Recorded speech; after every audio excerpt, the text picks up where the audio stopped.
Hello and welcome everybody to today's live session brought to you by us here at Dream Data. Again, I am still Stefan and I'm still the CMO and co-founder of Dream Data. And today I'm very happy to have somebody who I think I just said before we went live, Lee, that I've on and off read the TopRank blog for more than 15 years. So you're truly one of the more experienced, or like, let's call it pioneers of how to do B2B content across the globe, I'd say. And then over the years, you've served amazing companies like LinkedIn, SAP, Dell, Adobe, etc. So it doesn't get much more experience than you. But the reason why we're talking today, Lee, is that you guys at TopRank recently did a survey asking 400 B2B marketers about how do they actually collaborate with creators, which is something that we do a lot at Dream Data. So selfishly, I want to learn from that. But I think a lot of the people out there in B2B wants to do so as well. Yeah. But for people who haven't kind of sporadically checked into the TopRank blog, what is it that you guys do at TopRank Marketing, and what's your story into marketing? Yeah, it's great to be here, Stefan. And I'm still Lee Odden, CEO of TopRank Marketing. So we are a 25-year-old agency founded as a PR firm and an SEO agency, kind of an interesting combination at the time on how to make content valuable, but also build reputation. And so what we do as a B2B agency, we are serving mid-market and large enterprise brands with content, creative content, I just say video, obviously influencer marketing, social media, AEO, SEO, GEO, whatever you want to call it these days. Basically, over the many years that we've been solving difficult problems for big brands, medium-sized companies, developed a framework that we call best answer marketing. And that's what we're doing for companies. We're helping them become best answer brands by optimizing visibility in the places where buyers are actually looking today. And that's what we're doing for companies. And it's an interesting thing. The industry has changed so much, as I think you can agree, everybody watching and listening. And so that framework helps us stay relevant no matter what the tactics du jour happen to be today. If we go back to SMS, maybe SMS is the hot thing, or maybe in person is the thing, and people are moving away from AI. Our framework will still be relevant. So that's what we're doing. I think we need to dive into that the framework during the conversation as well, Lee. I think that would be a shame not to. And I really like the way you just kind of, it's such a nice, simplistic way of putting marketing, just best answer. Like, be the best answer. Yeah. If people are asking these questions, be there. They are. Well, that's really, you hear about expressions today now, like answer engines. And, it's like, I published a book right there called Optimize in 2012. And that's where this idea of be the best answer kind of came into play. Is this, people search for lots of different reasons, and they search in more than just Google. So the idea is that let's use data to understand the buyer information journey. Where do they discover information? What are their preferences for content formats, right? And narratives and topics and that sort of thing. And then what are the triggers that motivate them to take action? And it's like, okay, when we can collect that kind of data, then we can create these best answer experiences, or these experiences that speak to, are you the most credible, trusted source of information, right? Because it's like information overload, right? And there's just an AI slop and all that stuff right now. It's more and more important than ever that build trust with your audience. It makes a lot of sense, Lee. Just before we dive too deep into today's topic, I'd love to hear kind of how did you get involved in marketing back in the daily? Wow. Okay. Let's dust off some cobwebs here. I actually started, I was in a sales career, moved into, at the time it was called an internet company. And what did that mean? Love it. And it was actually selling websites over the phone. and I mean, this is way back before Google. And so wanted to make more money. And so I wanted to learn how to do more things. I want to know how to make these websites. So I did. I taught myself how to make websites. I figured Oh, out how to nice. front page and Cold Fusion and use some CGI and Perl to create scripts to allow forms to work and that sort of thing, and started selling websites that were more functional. And at that company, we built up online grocery shopping way before it was a thing, and online pharmacy and lots of other things. And so that's kind of what got me into marketing, selling websites. And people were asking, how do I get traffic? How Yeah. do I get visitors and customers to these websites? And then, wow, learned about SEO. Yeah. And I think SEO is one of the most fertile grounds for learning about marketing, because there's no A to B cause and effect. You know what I mean? It's like it's a black box. And so the target is always moving. The target is always a bit, obfuscated a little bit. And so you've got to be really clever about how to use the data you have available in order to move the needle. And you have to be pretty darn good about differentiated content. You have to be pretty good about measurement too, you know? Mm. So anyway, I got into marketing through wanting people asking me, how do I get visitors? How do I get customers? It's Yeah. like, okay, let's learn about this. And it's been a learning journey ever since. I love it. SEO was actually also one of my first loves of marketing. That's why I was Great. working at a tiny company that were trying to do like a something like a marketplace where if you had vintage music instruments, you'd pay to be on the marketplace, and then we would list your guitars, etc. Okay. And like having 10,000 vintage guitars, it was super duper important that Gibson Les Paul from 1969 were our guitar that came up on top of Yep. Google. And then back then you'd have to buy like SEO books this big to kind of read about how to do SEO. Yeah.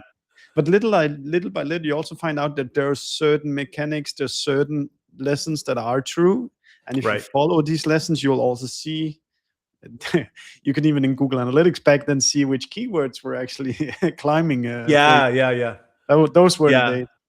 Those were the days when that information was available. Yes. That's super funny. Lee, if we change chapters to this survey that you guys did at TopRank, now you've always been very timely on understanding the mechanics of consumer behavior on the internet. Why is it now that these 400, like that you wanted to learn more about what B2B marketers think about creator marketing nowadays? Sure. That's a great question, because we started working and delivering influencer programs for companies back in starting 2013 in earnest. Oh, wow. When Okay, that's a long time.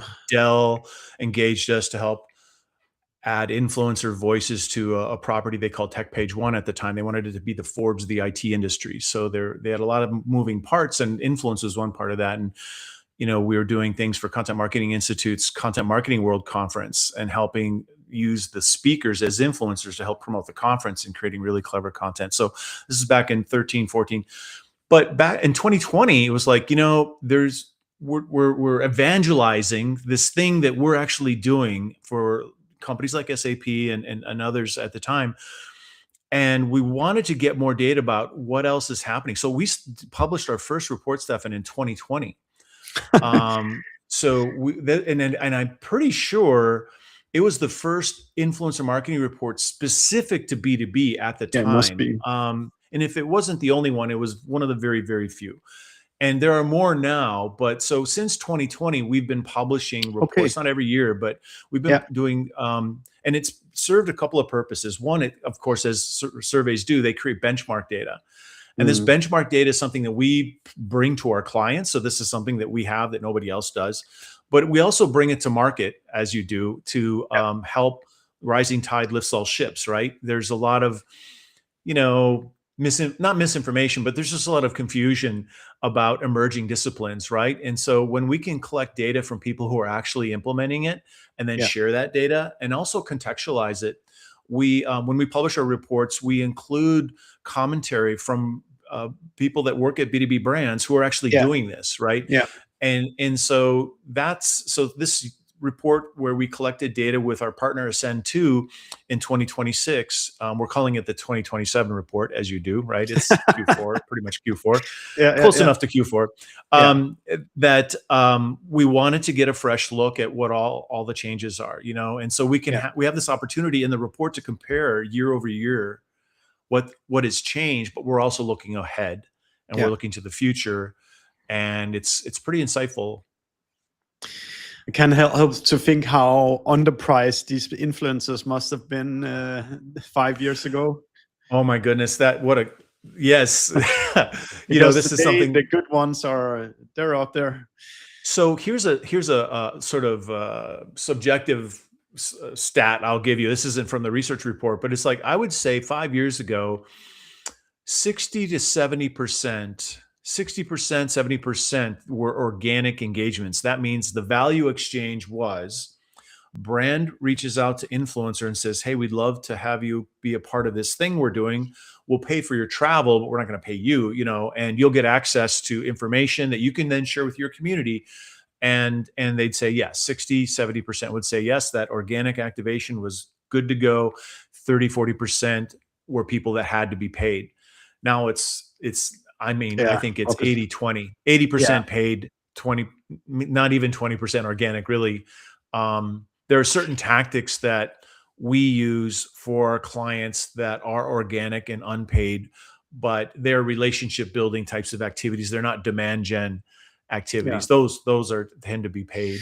And you see the market is now crystallizing a little bit into you start to have marketplaces for creators. You have managers for creators as well. So it's less of a wild west now and a little bit more organized.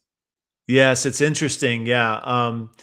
When our head of influencer marketing first mentioned to me, it's like, I've got to go through their manager. Like, what do you mean? Their manager at their company? No, their talent manager. Like they have a creative talent agency that they're working through, and that's who we have to negotiate contracts with. And that's the way it is, And that speaks to one of the findings we had from the research, in that one of the largest, most notable things was the rise in entertainment, what we call entertainment creators. So this is an interesting thing for B2B, right? So you're usually an influencer is this sort of analyst or a subject matter expert, super user, really in depth, great credentials, many years of experience, and then they have an audience where they publish to. But increasingly, the B2C model is finding its way over into B2B, and so humor, sketches, micro dramas, the ability to perform, but also with a relevant audience topically, is becoming more and more attractive. And it's one of the fastest. In fact, there are more. Our surveys found that we're working with more entertainment creators, about 33%, than analysts, which I think is only 32%, which is crazy. I never would have imagined that, but that's kind of where things are headed. Yeah, you see it on LinkedIn nowadays that there's pages dedicated to just provide daily infotainment, or there's these people who just build a following there that is not necessarily targeted towards being the best cybersecurity analyst or whatever it might be. It's an interesting thing because there's a time and a place.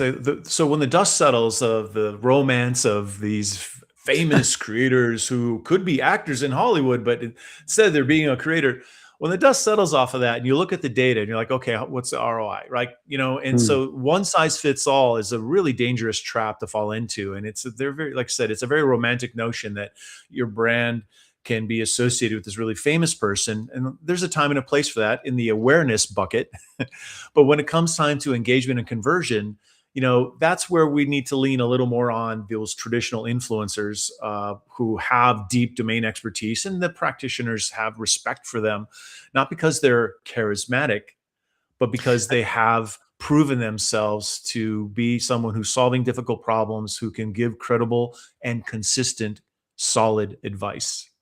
Well, that's very interesting, Lee. Did you see kind of the market basically splitting up in maybe roughly two buckets? There's the entertainment that would give you some reach, and then there's the the more like scientific, the more expert path where you kind of get trust and like deep knowledge about your industry. Are there any more than these two rough buckets that you Yeah, see?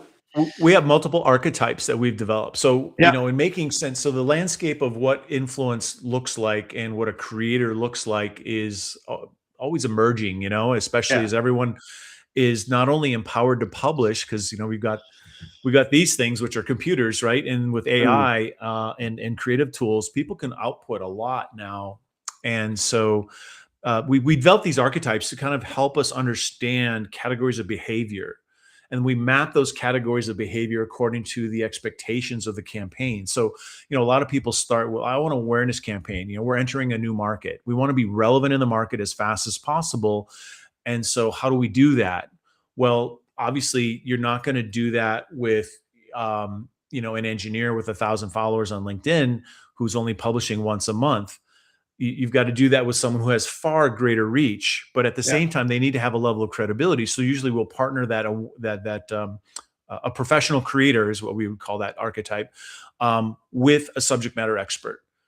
Someone who is a user of the product or solution that can add practical flavor mm, to the awareness level messaging and signaling about, hey, there's a yeah, problem in the industry and there are ways to solve it. You should, check out the category. Whereas the practitioner is going to be say, yeah, there are problems in the industry. And so here's a situation A, here's a situation B, and here's how we might solve that can yeah. speak to it functionally. How And there's do you go Go ahead, ahead. go ahead. Yeah. No, How do you there's analysts and customers and prospective customers can be influencers for you as well. Yeah, I was curious because you're obviously very knowledgeable about it, Lee. That how do you guide your customers? Whether should they buy another click from Google? Should they buy a newsletter sponsorship, or should they like go down this creator influencer path? Kind of, how would you kind of describe what it is to buy the creator service as opposed to buy a newsletter sponsorship or like a click from Google or LinkedIn ad or something like that?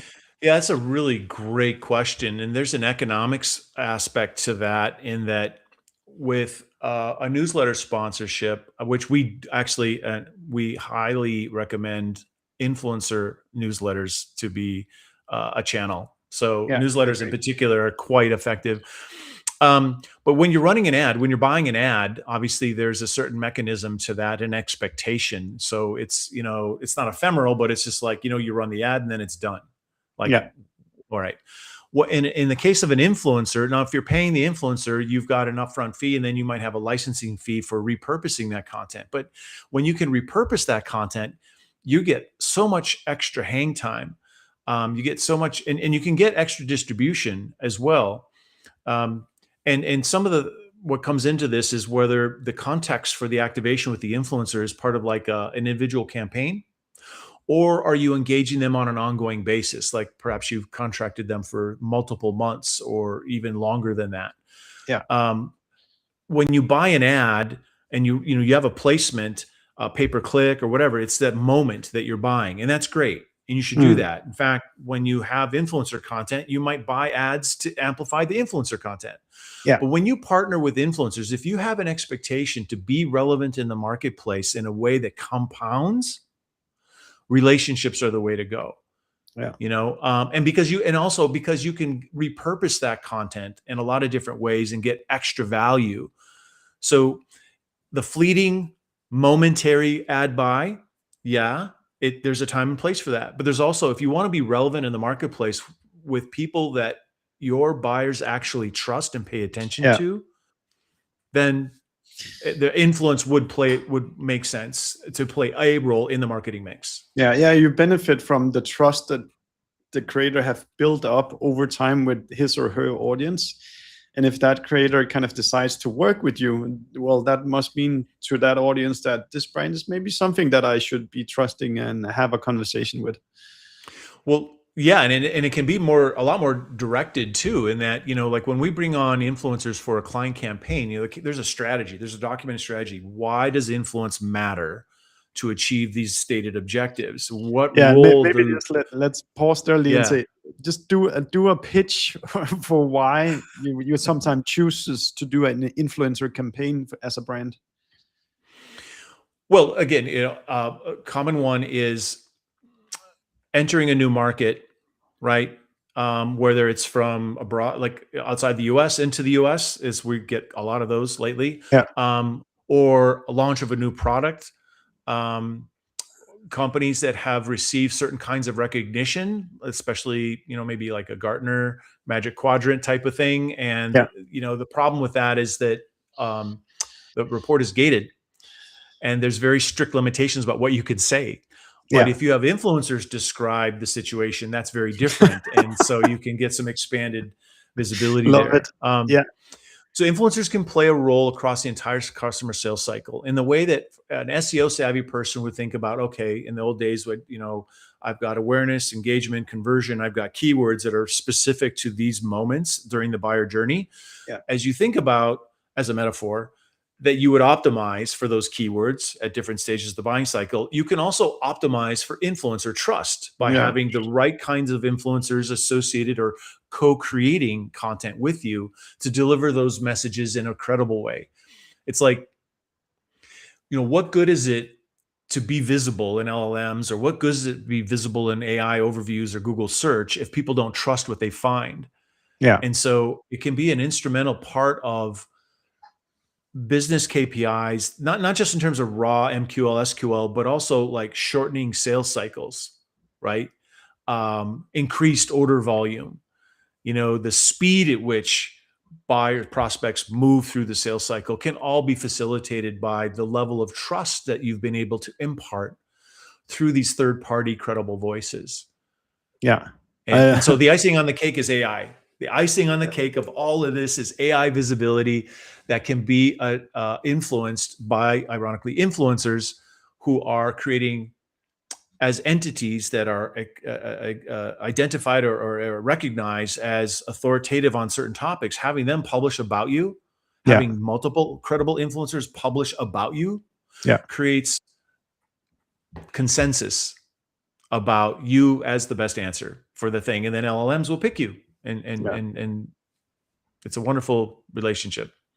Everybody wins.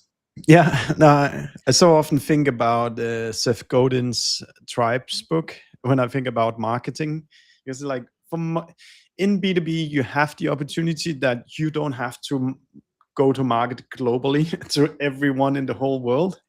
You actually have a very like tight group of people that you're trying to influence, and go to a conference and then ask people in your industry, like, who are you following on social media? And then end up with like a list of 5 to 10 people that everybody's following. Well, if you can get those 5 to 10 people to work together with you, you will be a very trustworthy brand quite fast in a little industry that doesn't need the Coca-Cola marketing budgets Yeah, to run. yeah, that's true. And as I'm sure the number of people on the buying side has increased. Yeah, And so the kind of, I mean, if someone was just getting started and they wanted to create a splash, maybe they do want to work with influencers that can get awareness to the C-suite and that sort of thing. That's what a lot of people are asking for. But, yeah, the confidence the C-suite has in making decisions isn't just coming from external voices. It's coming from the stakeholders inside their own organization that have to live with their decision, right? yeah, So that buying committee includes the practical stakeholders, but it also includes HR and finance, maybe IT. So influencers can help create trust with that increasingly larger buying group. And so the tribe of, a lot of us, we think of marketing, if we simplify, and we think of a very specific buyer. yeah, And the reality is that there's these multiple people that are kind of hidden in the yeah. back that We also released influence our buyer. Yeah. yeah, we released a benchmark this year where the average deal of our customers had Mhm. 10 contacts on it. So like there's at least 10, but there's probably even many more than 10 people. So like one good demo call with one person is not enough, because that person have to go back and convince, as you Yeah. say. the 5, 10, 20 other people that are out there in that company. Yeah, I think it was Forrester that came out with research that said that the average buying group is around 13 people. Yeah. But there's another layer of, people that influence them that's even larger. So it's impractical to think that we can specifically target all of them, but to acknowledge that they exist and that influence isn't just a simple function of making someone decide to buy or not. It's about being relevant to in an ABM sense, the account, be relevant to the stakeholders and those who influence them on the account. And you have to prioritize, right? Who has the most influence, who has the most impact. Finance, obviously, for us is a big one. That's funny. What's the justification? Yeah, Lee, if we verbally change chapter a little bit, yes, let's start diving into the let's do it. The survey. Maybe you can do like a flyover of the groups of questions that you've been asking people, and from there we can kind of pull up some of the answers that you found the most interesting. Yeah, well, we asked about, of course, AI. Yeah, we asked about their use of AI, and we asked about that in our last report as well. We asked about measurement. We asked about best practices. We asked about what is a creator. What is an influencer? What is a creator? What's the difference? Yeah. And officially, our kind of approach to this is we call it B2B influencer marketing, and the people who are activating are creators. I would love to hear that distinction between influencer and creator, because right now I use it as the same thing. Yeah, it is the same thing in a way, but what we have, one of our archetypes is creator. And so what that means is that's a professional influencer. So in B2B is, the people that you can activate that can influence buying decisions and relevance and trust in your brand aren't just the charismatic YouTube channel, Instagram reel type content creator, right? It's that engineer, that's that data scientist, it's that analyst, and it's someone working at a company that is passionate about their craft, passionate about their industry and discipline, and they publish and they've attracted an audience. They don't think of themselves maybe as an influencer, but they certainly have influence. And those people can be the most effective folks you might want to partner with to create the most trustworthy content, right? So one gets attention, but the other one gets belief, trust and belief. Yeah. And so asking questions in our survey about, well, what are the characteristics of effective influencers? What types of programs are most effective?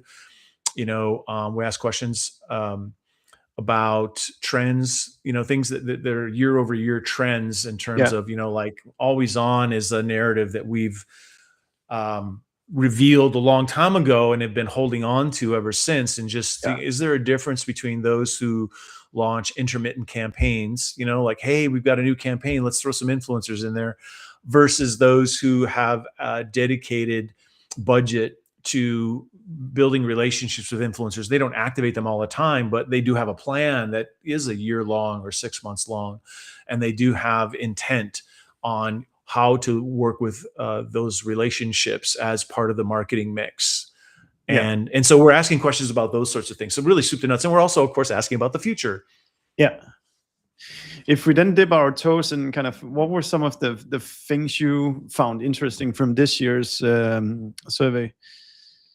I think one of the things was, well, AI obviously is kind of a hot topic for everyone, so I'll kind of lean into that. We found like 34% said that they found their brand content visible in AI search because of influencer collaborations they were doing. So, oh, really? That was a high number. 32% said they found evidence of Google AI overview visibility as a result of their influencer engagements, right? Only 8% that were tracking these things saw nothing. So that's a pretty compelling thing in that AI is influencer activations are absolutely having impact on both search visibility and AI visibility. That's very interesting, Lee. I've mainly in my mind thought about it as kind of like some kind of direct response awareness building amongst the audience that the influencers, which is also true. Directly. Yeah. which but is it also has the true. side Absolutely. benefit that it is actually also growing the AI search, the LLM presence on top of it. Stefan, where I'm seeing more and more. I mean, we're having conversations every single week, multiple times a week, with new people asking. Because if you go to ChatGPT and you ask, or if you say, "Hey, what's the best B2B influencer marketing agency, TopRank showing up?" Walking the talk. But Sweet. their AI is part of the conversation every Yeah. single time now. And it's at varying degrees. Some are saying, "Hey, we want to almost exclusively use influencer activations to fuel our increased AI visibility." That's rare, but it does happen. Okay. Yeah. Most of the time, it's viewed as that sort of icing on the cake. And oh, by the way, if this influencer activation program can also affect our AI visibility, that would be fantastic. And and there's data, it's happening. Yeah. It's happening. One of the other things that was interesting is, I think I mentioned entertainment creators. Yeah. And that was interesting, because this just wasn't the case. There was a very small minority of professional, entertainment or infotainment types of creators in the B2B space, but now it's grown to that, like what I say, 33% now, Yeah. eclipsing analysts, which used to be the bread and butter of B2B influencer marketing. Like, Yeah. they were the creme de la creme of influencer you could get. And now it's changed to be a little more It's entertainment quite focused. it's interesting what you say, Lee. Like the gardeners and the foresters, they must be pressured to like find new paths to influence decision makers, because these creators are just out there every single day swaying what people think about things. Well, I've noticed, especially with, I went to the Forrester's B2B Summit recently, which is a Okay. Yeah. fantastic B2B marketing event. Yeah. I can't say enough about it. It was great. And without question, the analyst still holds immense sway and influence Okay. over, their opinion. Absolutely, hands down. Okay. Yeah. However, I have noticed that they have reacted to the entertainment interest in the kind of content that they're putting out. Even the conference had some surprising infotainment aspects to it. Yeah. And also, like, eMarketer, for example, too. They're putting out more video content. They're bringing their analysts more to the public eye as personalities. And I see Forrester and others doing the same. I mean, every analyst group has those types of people that are charismatic and they show up well. But Yeah. now I think they're encouraging it. I think they realize that they've got to encourage that kind of behavior from people who might have been riding the fence a little bit about how public they want to be. They'd rather be doing these one-on-one consulting, or publishing their reports, putting out webinars, and now they're doing a lot more. Yeah, that makes sense. Do you have any idea if, like, obviously these things are most of the time not free, so kind of what you're thinking around, I don't know if you have a question in the report about like budgeting for this, or like how much share of wallet would be a sensible amount nowadays for a B2B company to be thinking about for influencers and creators?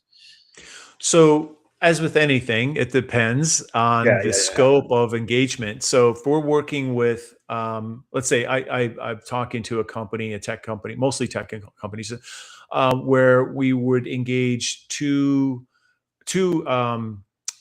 influencers that are in that sort of top tier, almost analyst tier, and they're gonna be co-hosts of a podcast, and the brand is going to have their executives. Their brand executives are going to be guests on the podcast, and then maybe some customers, kind of a thing. Yeah. And that is a different price point than another one where, I'll say a specific example of a program we did for LinkedIn, where we had over 100 creators. We had 100 influencers were part of this cohort, right? And we weren't activating them all at the same time, but we were managing a list of 100 influencers and trying to foster relationships with 100 different people. And then we would draw from them and activate them for LinkedIn's marketing and sales solutions groups at the time. So specific numbers, I mean, it can really range, to be honest. And I can say, though, that we're getting budgets coming to us where companies have identified a budget on the low end of, maybe 50 or 60,000 for a small pilot, a couple of month pilot, Yeah. to 7 figures Yeah. for 6 months. Yeah, and it completely makes sense. What's your guide if so you need some budget? What is your kind of guide for the internal ROI pitch that you should be as a marketing leader? That Well, there's a little bit of math on how many inquiries do you need? Let's work backwards. yeah, How many, what are the KPIs that lead to inquiries and conversations and pipeline and deals? And think about how can we influence those KPIs? How many things do we have to have happen in order to, using our formula here, yeah, to arrive at that revenue outcome? And so we can do some math on expected or forecasted impressions or engagements and that sort of thing with influencers based on their audience and their past behaviors, and help forecast what the likelihood is of engaging an influencer at a certain level with a certain amount of content, and its likelihood to result in the revenue or whatever other outcome that yeah, is mandated as part of the program, right? And that's often how the justification works. Most of the time when people come to us, they've already justified. okay, yeah, Just because we have so much content, we have hundreds and hundreds of articles and podcasts and all kinds of and reports. Most people have already justified internally. They're just making sure they have the right partner who can execute. And then what we do is reconcile with, well, okay, here's what a strategy looks like, and then let's fine tune that budget a little bit so you can get the most value out of it possible. yeah. From my experience, as you said earlier, like by far the best influencers creators to work with are the ones that have a newsletter, which is kind of the modern day kind of direct response that you can get. And a lot of people will be hoping to see demo calls booked from these influencer campaigns. And if they do actually have a newsletter that transition from being exposed to whatever the creator is doing to actually ending up on your website that has a likelihood of a demo getting booked, that just goes up if you can send an email directly to people's inboxes. Yeah, and when you have a practitioner influencer who's actually doing product demo, right? I mean, we've done things like this with a really big project management software company that we all know, and we engage influencers on TikTok, and they're getting millions of views, because they're these entertainment style creators, but they're doing product demos. And so they're not just getting awareness, but they're actually showing how something works. And that can be, when it resonates with an audience, that can be very triggering to make an inquiry. And so they can be given incentives. They can be putting out discount codes or other sorts of free trials or other sorts of things to incentivize people to react to the influencer's demo to result in the inquiry. So I think it's about how you architect. How do you architect the program? And it's got to be something that makes sense to the audience. It can't, you don't engage influencers who are not normally doing videos, right? It's like, hey, this executive of the brand says, hey, there's this famous person I know about, let's engage them. And it's like, well, they've never done a demo in their life. Yeah. And that's really the only way to get conversions out of maybe that situation. So there's alignment that's really important. Yeah, right? There's got to be, it's got to make sense. And sometimes people are too close to a thing, too close to their own product, where it's quite helpful to have that outside set of eyes and data to help us point in the right direction and develop a strategy that's actually going to have a greater chance of working. That makes a lot of sense.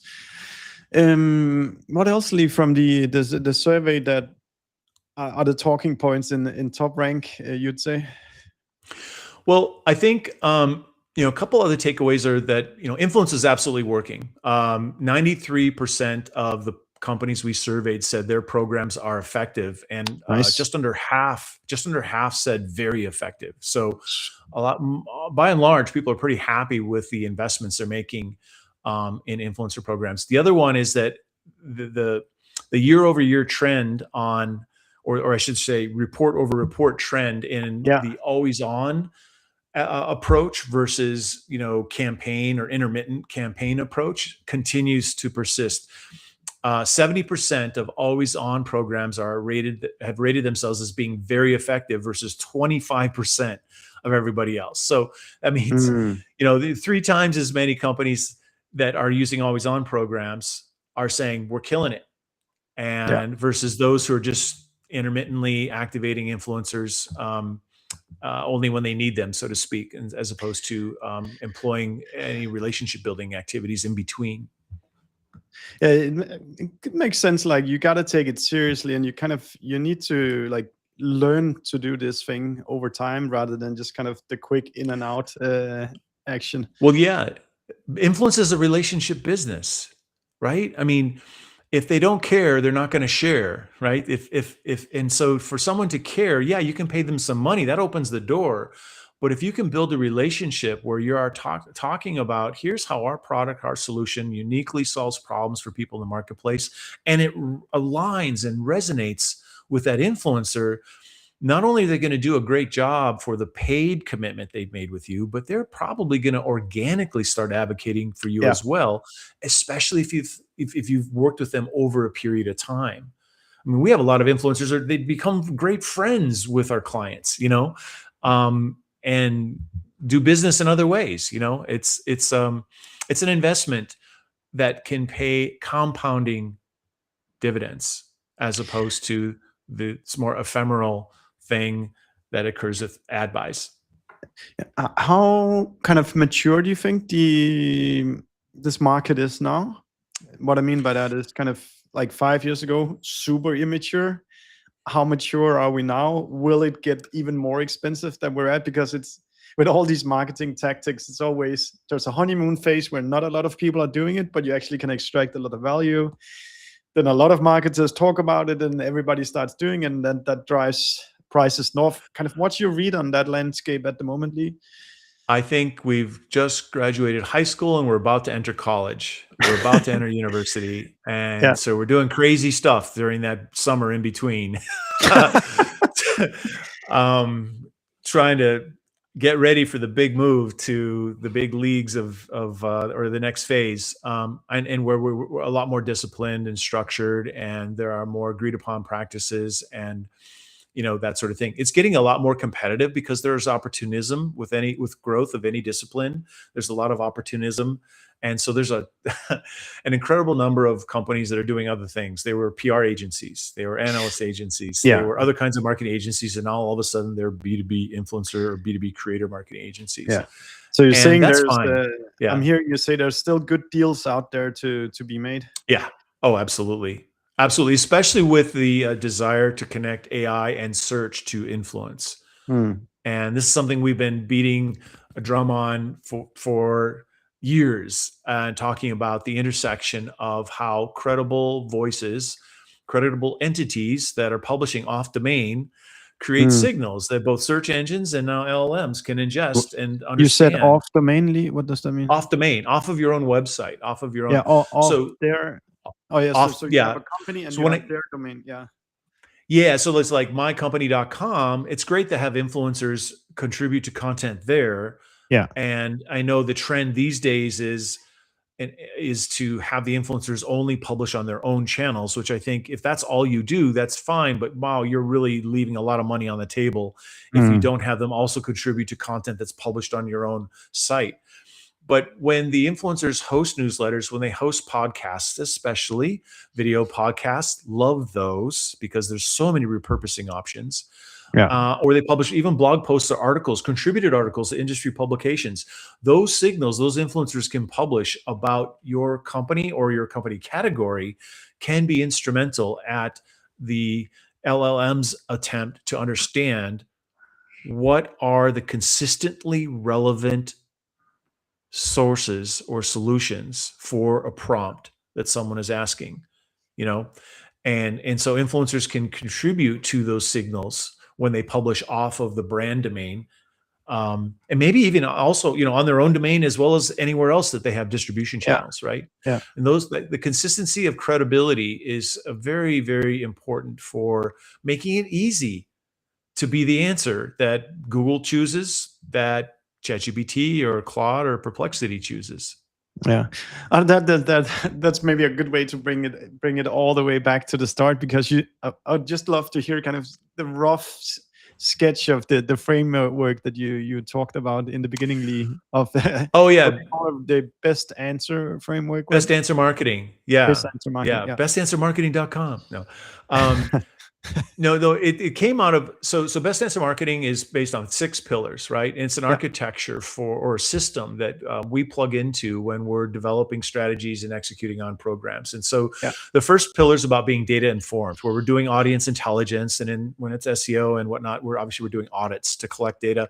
We're getting CRM data when that's relevant, and we're collecting the information that'll help direct that integrated strategy, which is the second pillar, right? So it's a data-informed, integrated strategy, because our expectation to be the best answer is that we're going to have to be publishing on multiple channels, right? We need to be relevant in the channels of distribution where buyers have a preference to spend their time, right? That happens to be another pillar, the multi-channel distribution, right? Another pillar is the trust system. So we're intentionally architecting trust into the marketing program. So that does mean influencers, but it also means internal subject matter experts. It also means earned media and PR, right? And it also means data types like original research. I can't tell you how much of a ROI publishing original research has had, even though we don't even publish every year per se. Yeah, we see it.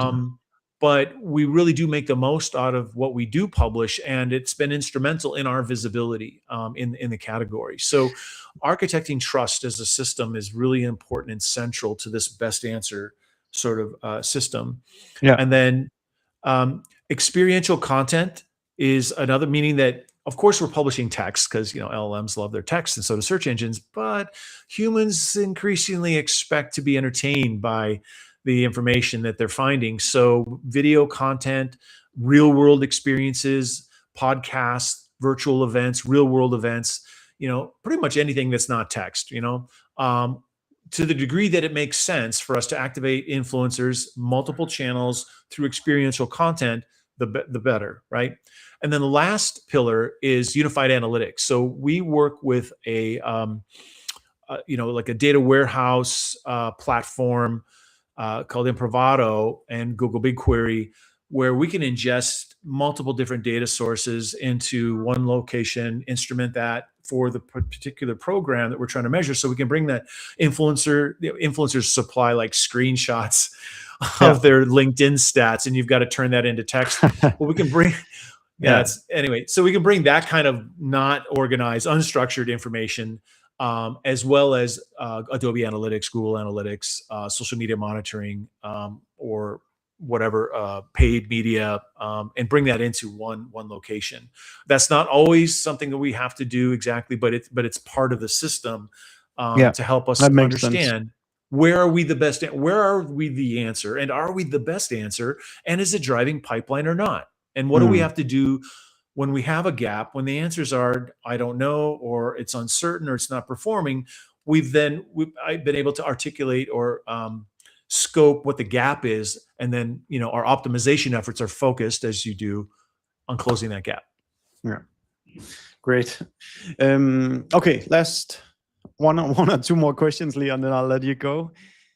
Let's say you do this survey again in on the 2028 version of this, which would be a year or so from now. What do you think are the developments that we'll see in how B2B marketing uses influencers and creators? Like, what will the cockpit say and the instrument say that has changed since the last survey? Yeah, I think there's going to be continued use of AI to move the needle, like working with influencers in more creative and interesting ways, create impact, meaning that partnerships with influencers, I think, is going to increase, where AI visibility and search visibility is an expectation. I think that's only going to increase, and there's going to be more investment, because right now it's like it's like 80 some percent, and I can find the data, but it's something like 80% say that LLM visibility is important next year. Only 100%. 21%, Yeah. only 21% or so say it's important right now. Even though we're already seeing evidence of influencer activity having an impact on AI and search visibility. So I think that's only going to grow. I think always on is going to be even more sophisticated. And what I mean by that is, I think there will be more intentional collaborations between executives and growing influence of executives along with influencers as part of an always on program. For example, and people are doing this right now, where I just mentioned an example where an executive at the brand partners with an influencer and they co-host a podcast. And so they're both invested in creating a platform of episodic content where it can create community that didn't exist before. I think we're going to see a lot more collaborations that are strategic like that. And then pay for performance. There's already a bit of a trend on influencer compensation models, not just being a fixed rate based on the rate card, but being paid on outcomes. And I think that's only going to grow. Warms my performance marketing heart. There's very little kind of being hinged together with the outcome so far. Yeah, it makes sense because more and more of the B2B space is going to be influenced by B2C, and where we're going to have a lot more data about performance. Creators themselves are going to, more people are going to emerge out of their cocoon and become butterflies in terms of, like, oh, I was an analyst in a room over here, and I only publish and I'm never public. And then it's like, well, wait a minute, this is actually fun. And they start to become a personality that's public facing. And I think we're going to see more and more of that inventory come online. And I think you'll be very right in that, Lee, that right now we're all begging to be part of the creators world because they have so much attention. But little by little, all the CFO questions will then start creeping in. Hey, what are we getting in return? And then you'll have to find methods of proving the value that the creators are making.